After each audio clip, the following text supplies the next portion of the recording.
Hello and welcome to another episode of Ask SoulBird. My name is Roberta Orpwood and I'm here with another question. And this question has been asked in various different ways, and so I thought it would be a really interesting one to dance with. And the question is, what is a medicine wheel? Why do we work with it? What is it? And, I think that I've been asked this question simply because over the years I have posted on social media a particular illustration, and it's this one. This is obviously a greeting card of mine. It's this illustration, which is of the medicine wheel, one version of the medicine wheel. And as you can see, this is a painting, a watercolour painting depicting a circle, which denotes the sacred space. And within that circle, there are specific spirits, specific energies, specific colours, shapes and form, which are bringing with it a lesson, bringing with it some medicine. So as you can see here, we have the jaguar in the west. We have the orca also. The west is also associated with water, this particular medicine wheel, I might add. Down here in the south, the direction of the south, you will see a serpent, a snake, also associated with fire. You can see here in the direction of the east, there is the golden eagle, associated with yellow and communication, of far seeing. And this is associated with the element of air, of course, the flying winged ones. And in the north here, we also have the owl, and this is the direction of the north. And at the top here, you can see some ancestors. This is also the moon, and you can see that there is also some living plants that are growing here, denoting the element of earth. So this is the medicine wheel that was crafted for this particular book, which is called The Ultimate Guide to Shamanism. It was written by Rebecca Keating, and you don't need to see the artwork again, but it is an artwork that I created based on, there we go, there's the illustration, and it's associated with the chapter called Creating Sacred Space and Introducing Ceremony, which says really quite a lot about what the medicine wheel is. So back to the illustration. This artwork was based upon the brief that the author asked me to be inspired by, and these animals were requested to be in specific directions. Now, it's a funny thing, which is probably why I resisted answering this question, because every time I post this artwork on social media, without fail, I always get someone who says, "Why is the jaguar in the west? It's not associated with water. Why is the orca in the west? Why is the owl not a hummingbird?" And I find it an awkward question to answer in just one sentence. So I'm going to do my very best at actually responding to those people, which is quite a few of you, who have questioned the spirits that have been depicted in this particular medicine wheel. Now, why do I keep saying this particular medicine wheel? That is because the medicine wheel comes in so many different forms. You have the Native American medicine wheel, you have Celtic medicine wheels, you have medicine wheels crafted and created that are personal and that have roots in indigenous cultures and here in the West. Now, I think particular medicine wheels such as these, and I want to make it very clear here, I'm not criticizing or saying that one must not follow medicine wheels that are from native traditions. I think that actually there's great medicine and there's great value in relearning, remembering our own roots through witnessing indigenous peoples who are living, breathing, and expressing this type of medicine day in, day out, who have made deep relationships with these particular spirits, when they teach that information, you are engaging and dancing with something very holy, very sacred. And here in the West, I believe we're slowly catching up, but we are individually finding our own roots. And so what I want to propose here is we are able to create our own medicine wheels.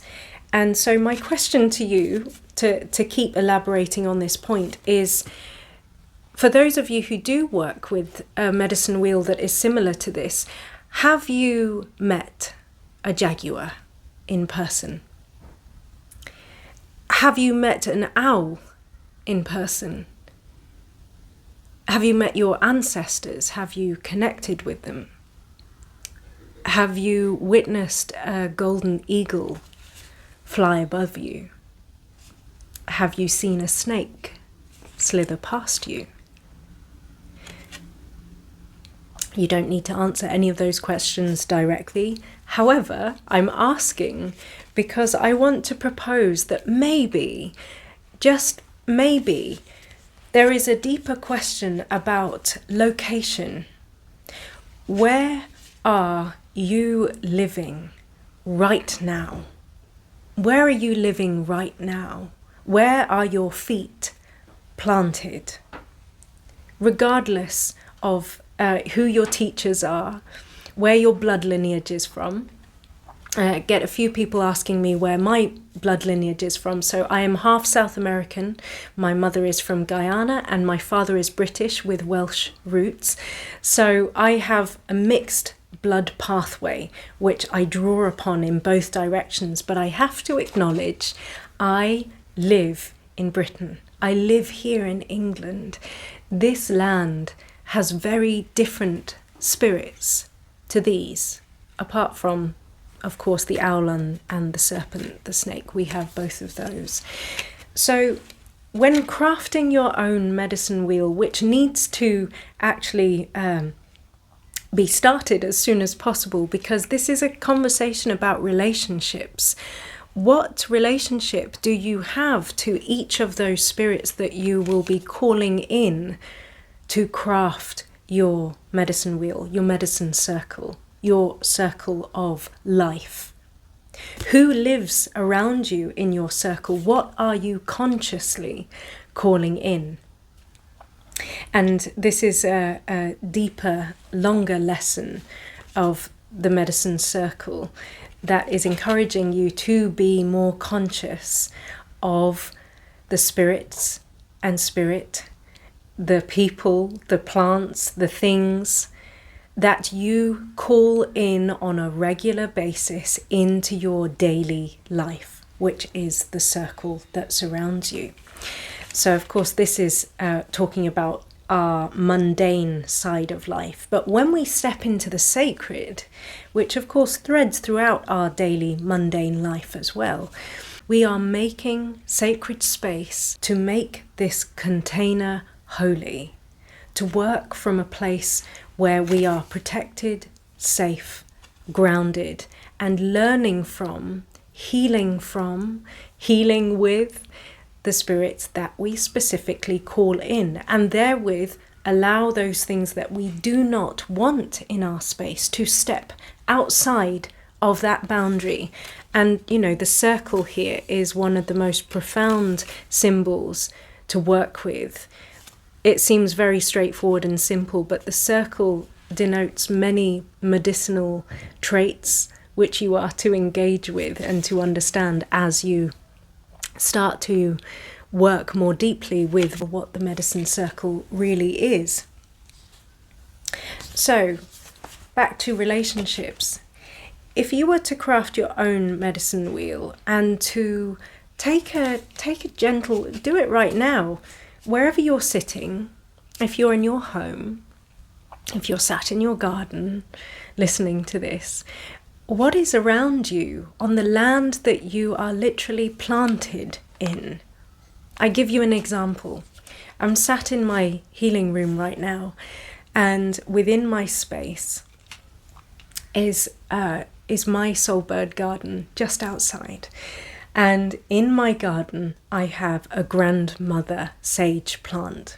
I call her a grandmother sage plant because she is the largest sage bush that I have in my garden, and I've always seen her as a grandmother.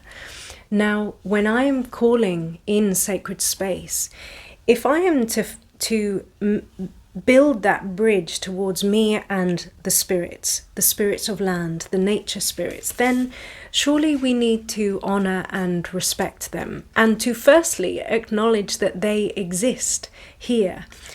So often we are calling in sacred space to spirits that are, physical form. They are the other side of the world. We've never met them. We have never actually witnessed them, watched them, just as Indigenous people will have had a relationship, a deep relationship with the golden eagle, with serpent, which might have been a boa constrictor, or, any other, it might have been a jaguar. Right here in Britain, I haven't seen a jaguar walk past my garden. I've seen mini jaguars, which have been very domesticated black cats. But that is probably the closest I will get in the UK to a big cat such as this. That isn't to say that I don't work with jaguar. However, what I want to encourage most in this particular conversation is to start with the spirits that actually live here. So I have Grandmother Sage right outside, and when I'm calling in sacred space, it is like I am creating a sphere that goes around me completely, not just a tiny one, but a huge space. And we're calling in only those spirits that we wish to work with, depending upon the work that you're about to do. If it's for a specific client of mine, I may well want or wish to call in a specific energy. So instead of Grandmother Sage, I may well want to call in the rosemary, which is even closer to my healing room space, which is literally just here. And I would do that because I want to honor and ask respectfully to invite that spirit into this sacred space and to build a bridge, to make that relationship with those plants, to actually see whether they are also willing to work with me and with my clients or whatever else I am doing in this sacred holy container. And so this is a conversation about acknowledging what your location is. Where do you live? What animals actually live on the land that you live upon right now? So for instance, I will often see people who will talk about the trickster archetype, which is associated with the coyote. Now, I don't have coyotes here. They do not exist in this particular landscape. But what I do have is the fox, who is just as much a trickster, but has different qualities to the coyote. And so I hope that you can understand what I'm trying to share with you. I'm trying to encourage each and every one of us to not necessarily abandon the medicine wheels that we have been taught by our teachers, but to activate and to start learning and exploring your own sovereignty, your own autonomy, of starting to engage with the actual spirits, symbols, colours, shapes and forms that actually live in the circle that surrounds you, and becoming more aware of that. And I mention the spirit of fox. I have foxes that live just around the corner here, and only recently, this past when was it? It was at the beginning of this year. A small young fox was suffering really greatly with mange. I don't know if you've ever seen foxes that have mange. Basically, their skin goes very, very red and they start to lose their fur. And so, I couldn't this is my holy space. This is my neighborhood. It's not just the people that we need to look after. It is also the animals. And so those animals, such as this particular fox, I couldn't just walk past every single day. I had to do something. I felt a calling within me. And, one of my personal teachings is that when you are in tune with your heart, in tune with your intuition, your connection to spirit, when you are moved by something, when it comes into your field, I believe, it is in my experience, that you are actually being called into action, that this is one of your sacred appointments that you are being called in to attend, to meet. And this fox was one of them. And so I spent my time looking after this fox, not removing it from their environment. This was actually to honor them in their space, to make sure that they are well fed, and to give them homeopathic treatment for the mange. And you know what? It took a little while, but that fox, having lost all of its fur over its head, its back, its poor tail had absolutely no fur on it. That little fox now has started growing its fur back. It's no longer bleeding. It's a real blessing to see. And so this is an example of how we in physical reality can build better relationships with the actual spirits that live within our area. And, this is again, a deeper conversation about acknowledging that this ordinary reality is woven with spirit. It's woven with those non-ordinary reality frequencies. In my experience, you cannot unbind that. You are not just a physical experience. You're not just an energetic soul experience. You are woven into those two things.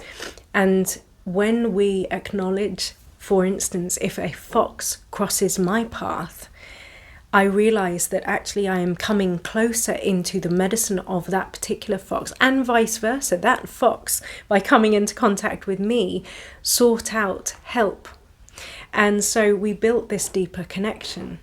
And now, if I am to call in fox for that particular quality of, which is traditionally known as the trickster energy, but fox is so much more, so much more than just a trickster spirit. I now have a physical experience with one of those spirits that actually lives round the corner from my house. So, my darlings, I am encouraging you to start to take note, to take stock of what actually lives on the actual land that your feet live upon. What are the plants? What are the animals that you know? Have you spent time watching them, how they live their lives, particularly when it comes to nature, because nature has this natural rhythm to it, this natural cycle that we as humans sometimes resist greatly, and we forget that we are beings of nature as well. So when we watch the spirit of sage, when we watch a sage plant grow, we start to learn its habits throughout the year, which correspond with the different seasons. And so, the medicine wheel, with whatever spirits are found within that circle, also correspond to the seasons. And, the medicine wheel really, it's an expression of the individual, and therefore each person will create a different circle with different energies inside there, and there is absolutely no wrong way to do this, but you must start by bringing acute awareness to where you are, what's around you, and starting to simply give thanks to those spirits give gratitude. Start to watch them. Watch the cherry tree in your garden. What happens to it throughout the year? Does it have any medicine for you when you watch the leaves fall? Does it have any medicine for you when you watch the cherries start to grow? When they start to be eaten by the birds? How does that relate to you in your lifetime? Because in essence, the medicine wheels, whether Celtic, whether Native American, whether Peruvian, wherever it is in the world, those spirits exist with their medicine because someone has taken the time to build a bridge of a deep relationship with them. So do that with the spirits that surround you, not necessarily the ones that you have never met in person. And again, I'll just repeat myself. It's not that I'm saying you cannot build a relationship with spirits in spirit. As many of you may already know, that one of my main allies is a jaguar grandmother. She is a shapeshifter who works in ordinary reality and non-ordinary reality. And I regard her one of my ancestors. Now, she may not be an animal spirit that I have physically met, but she is a spirit that has arrived and come into my experience of reality in the form that I needed to see her in. So I could keep talking about this, but I really shouldn't be because it'll be a very long video, because this starts to step into the realm of understanding that often when spirits come to us, they are simply in the form that we need to receive that particular medicine, and they are not actually the spirits of those particular animals. Okay, so that is why we can also work with these more exotic animals that aren't here from the West. However, I think that there is great medicine in actually knowing those animals, knowing those plants that live outside your house, learning from the weeds who are not actually weeds, learning from dandelions, from nettle, from foxes, from salmon, from mackerel, and bringing that closer and closer into your reality and remembering to give something back.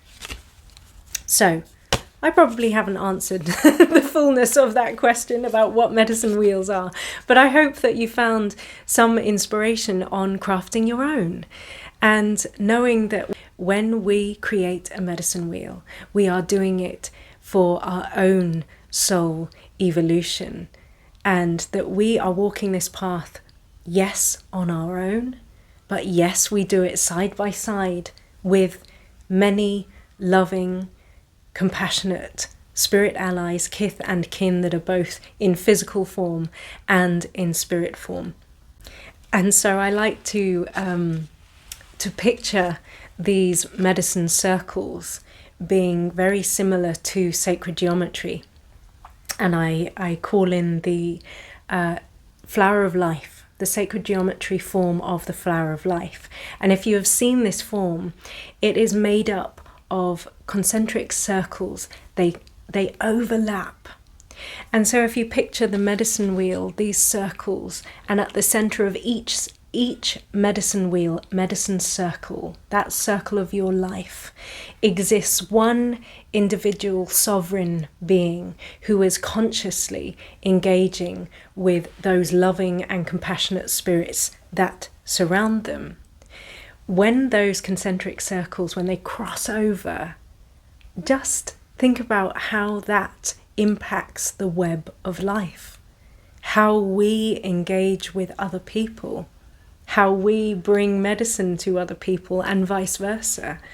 We are doing it not from an unconscious place, not knowing the spirits that we are dancing with, but we do it from a place of awareness, from a place of soul evolution, and not from the unconscious, where we are leading with the ego.